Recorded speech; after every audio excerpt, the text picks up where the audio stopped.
I forgot. Now I need to, this is one other part that I know I need to pull out. These springs. Number one.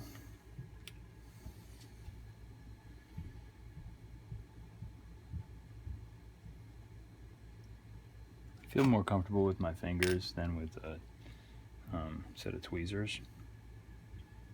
I've got a little bit of fingernail going on right now, so it feels like I just jiggle it.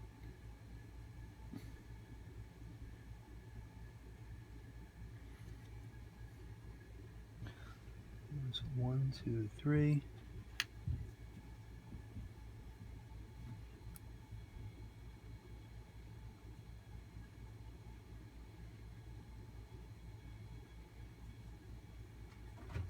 The squeeze really does make all the difference here.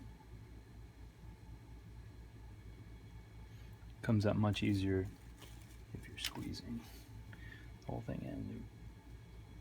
It really holds itself in place just with that tension.